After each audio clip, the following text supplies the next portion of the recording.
Alright guys, let's read chapter 10 of An American Plague. Chapter 10, Improvements and the Public Gratitude. An ill name is easier given than taken away. Absalom Jones and Richard Allen, January 1794.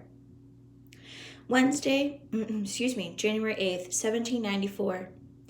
If the disease has disappeared, as it no doubt has, wrote Howard in the day's General Adviser, every memento of its existence should disappear with it, that the citizens may once more enjoy repose.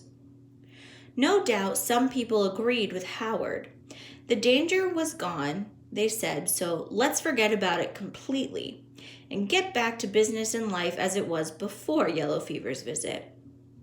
This was an especially strong wish among the fugitives, who were embarrassed at having abandoned their city in the time of great need. Charles Bidley, for instance, tried to ignore the entire tragedy by insisting that those who died were all foreign-born or strangers to the city. When asked about a dead friend who had been born and raised in the United States, Bidley explained that he hadn't really died of the fever. He had actually been frightened to death. Bidley and those who thought as he did were the exceptions. Most people, like it or not, had had their lives changed too profoundly by the fever to make believe it hadn't happened. Take the case of Dolly Payne Todd. She had lost her adoring husband, John, and a newborn baby son to the fever. And even though she had removed herself and her 2-year-old son to a farm at Gary's Ferry, they had both become infected and been close to death themselves. Even so, Dolly returned with her mother and son to her pleasant brick home on 4th and Walnut Streets in November and began taking in gentlemen boarders to help pay her bills. Dolly was no wallflower, content to spend the rest of her lives living in the past. She was too intelligent, lively, and attractive for such a passive existence. 11 months after John Todd's death, Dolly married a congressman from Virginia named James Madison. The yellow fever certainly had a tragic impact on her life, and one she would recall often in the years to come. Yet, it was out of this that Dolly Madison's role in our nation's history, as hostess of the widower President Thomas Jefferson, and then First Lady for her husband, was born. Government also found itself changed. The Pennsylvania legislature realized that state government had ceased to exist when members scampered from the city in panic. They never admitted personal failure or cowardice. To do so might be used against them in coming elections.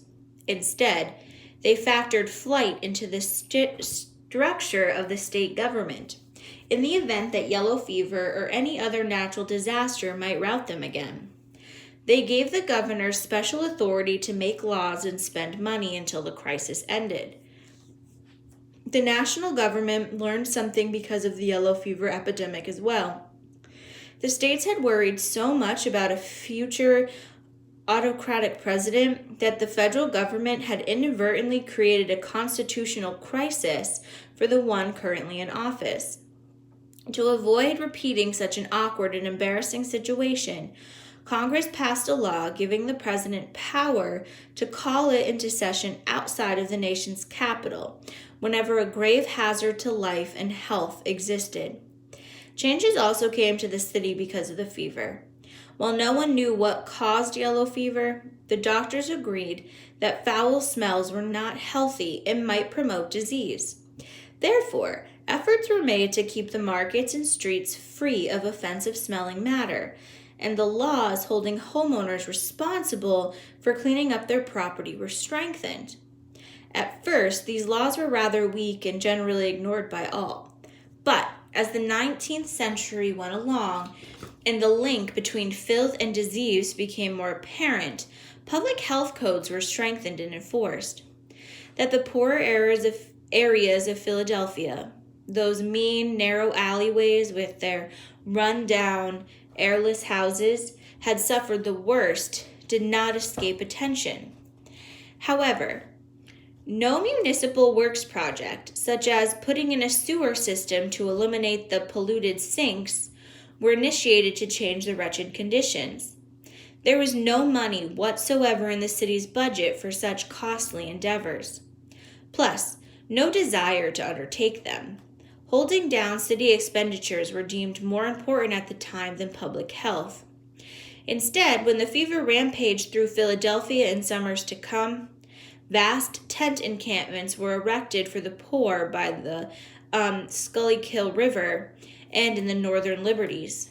Poor people couldn't flee to comfortable country homes like their wealthier neighbors, but at least they could escape the most squalid and plague-ridden sections of town. The biggest improvement was made in the way water was supplied to Philadelphia. In 1793, water for drinking, cooking, cleaning, and putting out fires all came from private and public wells, or from the Delaware River. Most wells were dug in the cellars or backyards of homes, usually only a few feet away from the privy pit. So the privy pit is where they went to the bathroom. In addition to human waste, the byproducts from manufacturers such as tanneries and refuse from the markets seeped into the drinking water. As for the Delaware, it was a handy dumping ground for anything and everything, household and human waste, manufacturing rubbish, and debris from the hundreds of ships that visited the city every year. The result was an evil-smelling and evil-tasting water. While the College of Physicians assured everyone that yellow fever did not originate in the water, the majority of citizens felt otherwise. If the foul smell of rotting coffee could cause health problems, they reasoned why couldn't foul-smelling water? Complaints about the water and its link to yellow fever increased with each new visitation until action was finally taken in 1799. That was when the city hired Benjamin Latrobe to design and construct Philadelphia's first waterworks. Water was lifted by a steam engine pump from the Schuylkill River, which was then purer than the Delaware, and forced along a tunnel to the central pump house, located in this large central square at Broad and High Streets, just 2 blocks from Ricketts Circus. There, another steam engine pump lifted the water into huge wood reservoirs, from where it was fed by gravity to households and businesses around the city. Water from this system, the first water system in the United States, was sweeter tasting and had no offensive odor. Plus, the water flowed with enough force to hose streets and docks clean and to flush open clogged sewers, eliminating the back-breaking need to hand pump every drop of water, and had another beneficial effect as well. People began to bathe more often.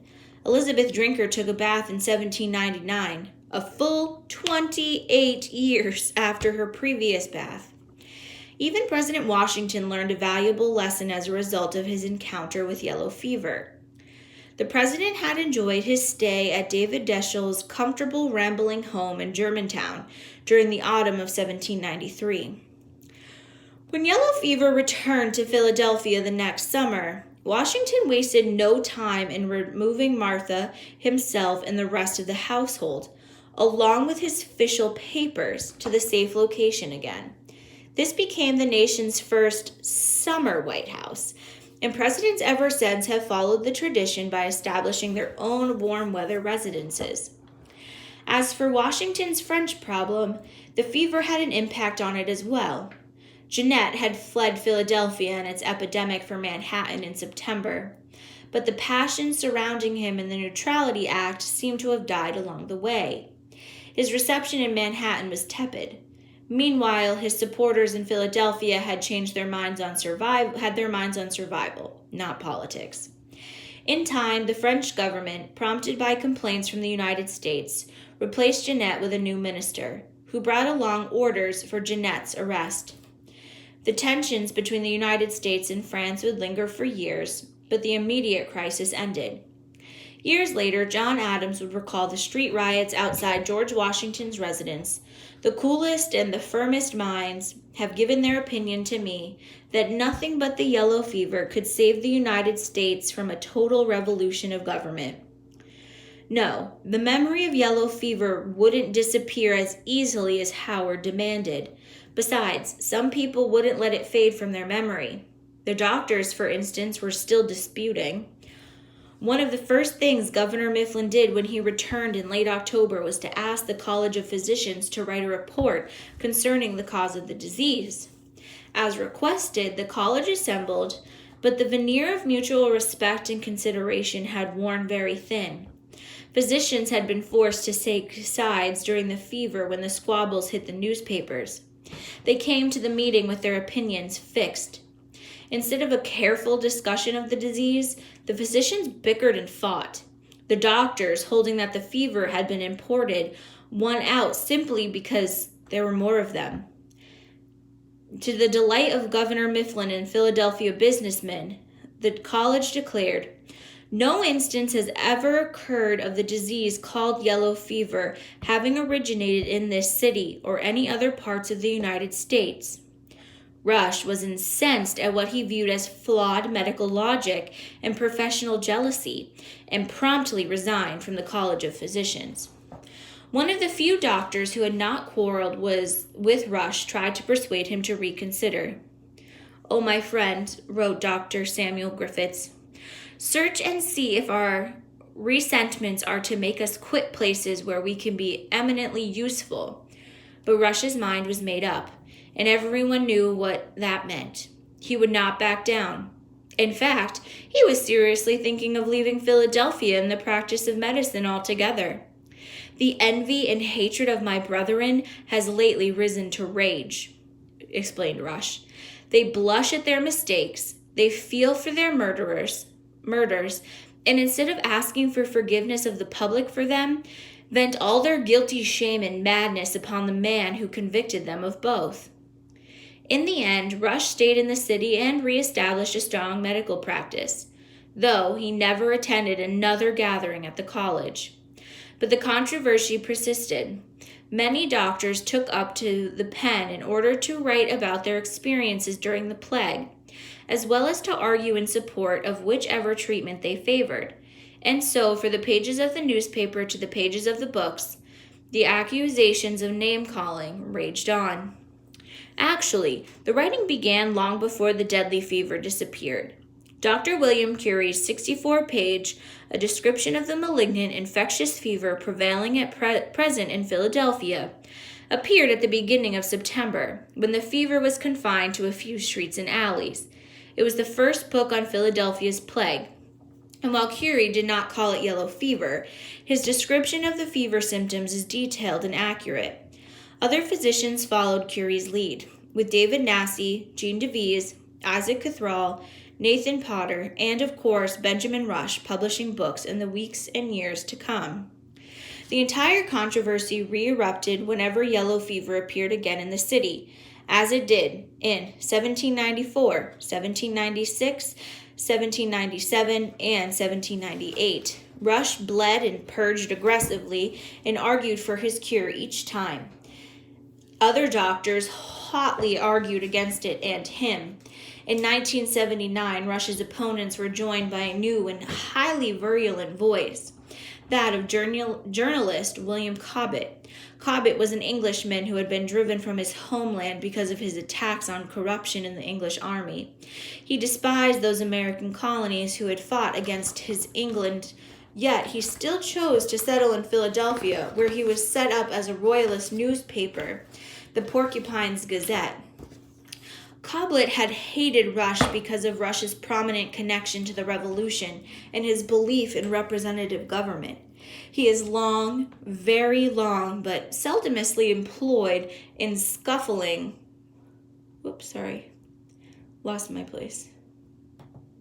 In scuffling up his little hillcock of fame. "I will down him," Cobbett promised, then attacked Rush in prose and verse in just about every issue of his paper. Blood, blood, still they cry more blood. He wrote about Rush and his followers. In every sentence they menace our poor veins. Their language is as frightful to the ears of the alarmed multitude as the ravens croak to those of the sickly flock. Even in an era when newspapers often attacked political enemies ruthlessly, Cobbett's attacks were particularly vicious and personal. He called Rush a quack and a murderer and even suggested the doctor was mentally unstable. Before the yellow fever epidemic, even the doctors who disagreed with Rush on medical matters would have defended him against Cobbett's irrational assaults. But the infighting had taken such a nasty turn during the fever, thanks largely to Rush's aggressive personality, that he had forced to defend himself on his own. Rush stood the abuse for as long as possible, then moved to Princeton to find some peace. Cobbett continued his anti-Rush ravings anyway. When Rush applied for a position at the medical facility of Columbia University in New York City, his appointment was blocked by another enemy of his cure, Alexander Hamilton. Rush once again vowed to retire, but decided to regain his good name before doing so. He sued Cobbett for libel, and after a long and public trial in the 1800s, the jury awarded Rush $5,000 plus $3,000 court costs. Instead of paying, Cobbett fled Philadelphia and then the country. Some of Cobbett's personal possessions were sold, and Rush donated the money to charity. The victory was enough to lure him from retirement a second time, but his reputation was forever tarnished. He spent the remaining 13 years of his life curing diseases and battling opponents with his customary stubborn ferocity. Many of Philadelphia's most pious citizens would not let the fever disappear entirely either.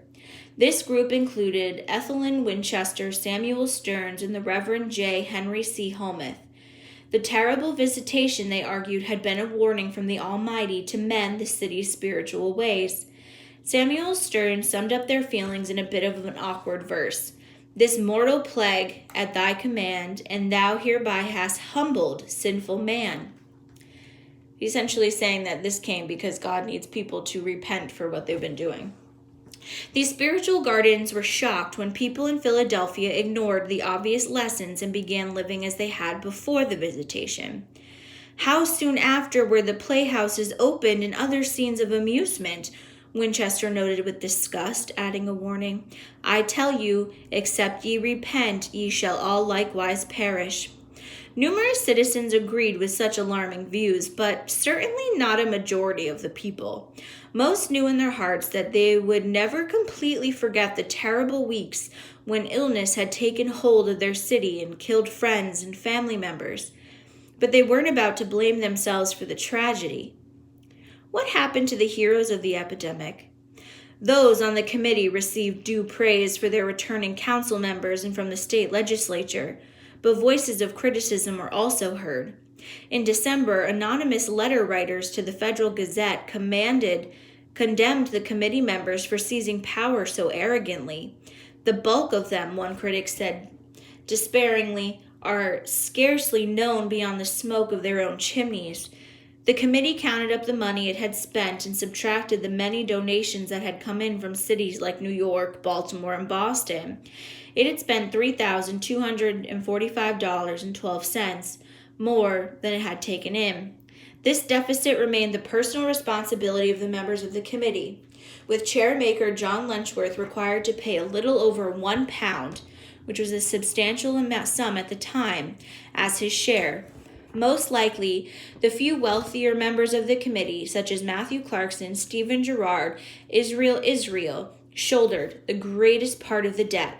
After this, most committee members simply went back to their old occupations, happy to give up their position of power they had held during the terrible time of death and sickness.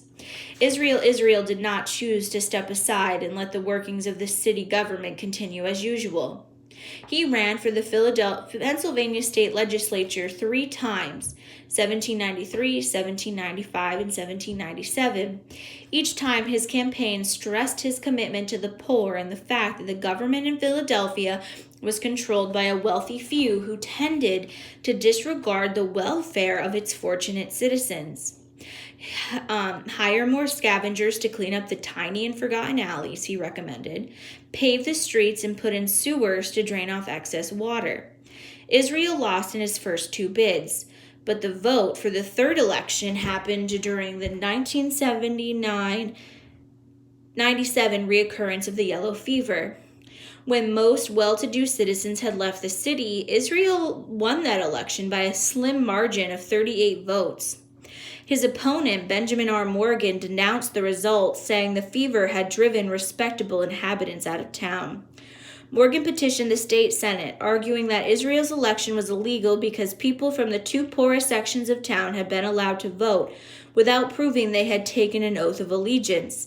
The oath had been instituted by the state after the Revolutionary War to weed out anyone who might want to see the British back in power. Although the law remained on the books, taking the oath had never been a voting requirement since 1790, but that didn't matter to the Senate. It ordered a re-election at the end of February 1798. Needless to say, the re-election became a war of words in the newspapers. A backer of Israel, who called himself a friend of justice, argued that if the oath was uniformly required, not a single legislature could claim to be legally elected. Another signed his name as a Republican, and Israel's election had been put aside only because he was a zealous defender of an advocate for liberty and equality amongst men, disapproving of all distinctions, titles, and of every other political measure which lays a burden on the common and poor people for the benefit of the rich. Morgan's supporters, one of them was the prickly publisher of the Porcupine's Gazette, William Gobbett, fired back, warning that the hour of danger is come. Our government and laws totter under the unremitting exertions of ruffians panting for tumult, plunder, and bloodshed, and in the hellish anticipation they view your property as already their own. Over 8,700 ballots were cast in the re-election, and this time Benjamin Morgan won by 357 votes. The deciding votes came from the Quakers, among Philadelphia's most prosperous and pious citizens, who did not see a grog shop man fixed in the Senate. Israel could be an important part of the power structure during times of distress, the voters seemed to be saying, but he was not welcome there when things returned to normal. As for Absalom Jones, Richard Allen, and the hundreds of other blacks who nursed the city's sick, they suffered an even worse indignity.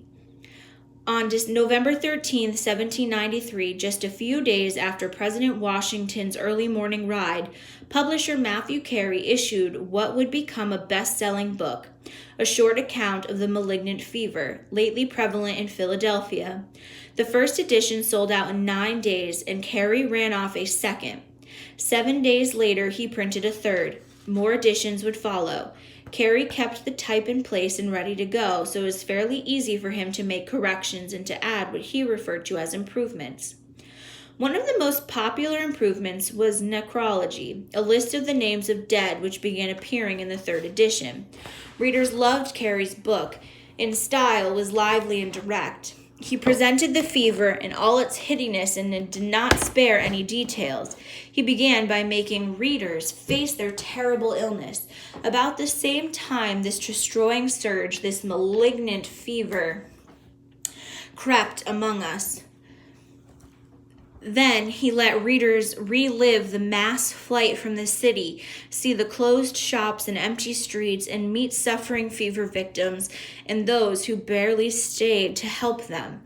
There were villains as well, though he did not name names, who,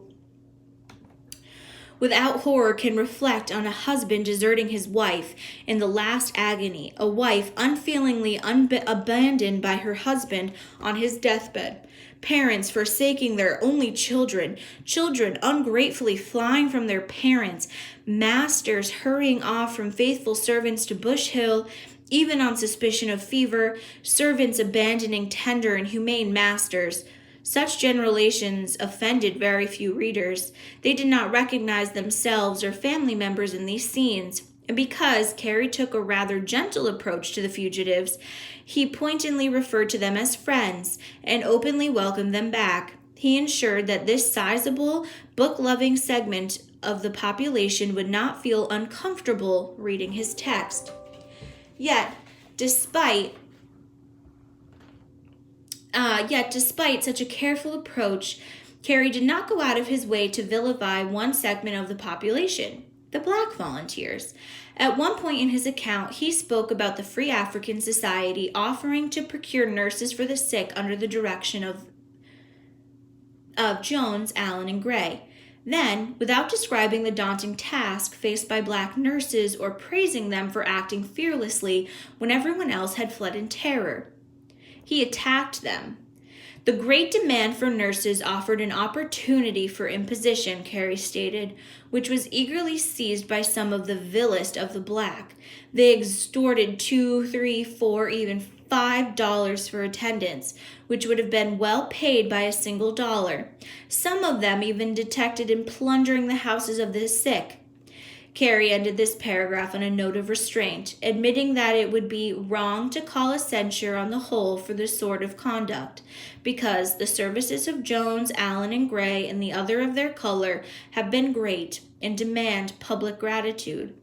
Jones and Allen were justifiably shocked and angered by Carey's comments. His condemnation were severe and wide-ranging, while his praise seemed like a grudging afterthought. Hundreds of blacks came to their white neighbors' aid, so why not so?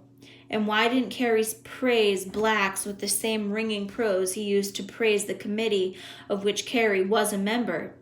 I trust that the gratitude of the committee's fellow citizens will remain as long as the memory of their benefit conduct, and which I hope will not die with the present generation.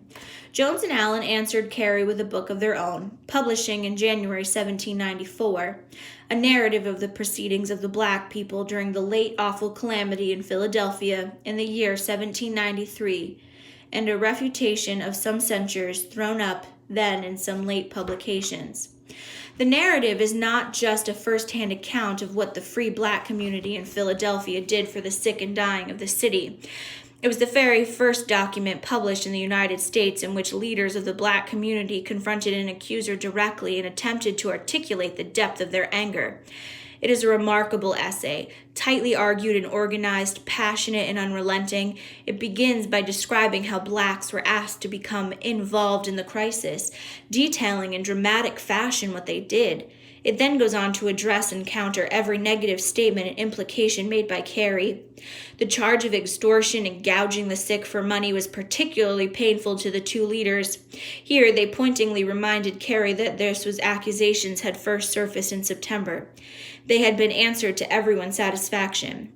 As he, a member of the committee, soon have recalled, in fact, Mayor Clarkson had agreed that the vast majority of black nurses were doing their work both competently and honestly.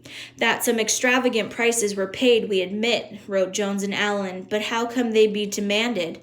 The answer was that white people had driven the prices higher by overbidding one another for the services of the few black nurses available. Again, this was something Jones and Allen had explained to the mayor's satisfaction, and that Carey should know about. Why didn't he mention this? What is more, they argued, we know as many whites who were guilty of taking advantage of the sick, but this is looked over, while the blacks are held up to censure. They then cited examples to illustrate their point. There was an instance where 5 whites charged $43 to put a corpse in a coffin and haul it downstairs to a waiting wagon. It was a white nurse who stole the valuables of her two dead patients, Mr. and Mrs. Taylor, while another white nurse was discovered in a drunken stupor wearing rings that belonged to the recently dead Mrs. Maloney, and there were the numerous white landlords who raised rents during the plague, and even evicted tenants who would not afford the increases. Why hadn't Carey referred to them by skin color and called them the vilest? It is a great crime, Jones and Allen asked, for a black to piffler than a white to privateer. Jones and Allen then turned the tables on Carey. Had Mr. Carey been solicited to such an undertaking? What would he have demanded? Carey, of course, had been a volunteer on the committee and taken no pay for his time, but the authors of the narrative would not let him fall back on this fact. They pointed out that Carey had fled the city for a while during the plague, then accused him of returning for the purpose of profiteering on his own. We believe that he has made more money by the sale of his scraps, that is his book, than a dozen of the greatest extortioners among the black nurses. Further, they stated that the money their society collected for making coffins and burying the dead had not defrayed the expense of wages which had to pay for whom we employ. In fact, by their calculations, the Free African Society was out of pocket at least $500. At another point in his account, Carey dismissed the grave danger the black nurses had faced by saying that they did not escape the disorder. However, the number of them that were seized with it was not great, adding that those blacks who did not get yellow fever were cured easily. Jones and Allen replied by saying blacks had suffered the fever to the same degree as whites, and the nurses, despite the offensive nature of the disease and the danger, had stayed with patients at the expense of their own family. So, life in Philadelphia in many ways changed forever. In many ways, sadly, the same as before the yellow fever epidemic began. The sidewalks, shops, taverns, and churches and theaters once again filled with people and buzzed with talk and prayer and gossip. Many had had close calls with death and seen it on a daily basis in the streets of their neighborhoods. Everyone, even those who had run for the city, considered himself or herself a survivor. They were a people left scared, emotionally and physically. Sudden, mass deaths had stricken their city, and they were no wiser at all about the nature of the killer. They knew only one thing for certain. When next summer's hot, humid weather returned, yellow fever might very well return to their homes.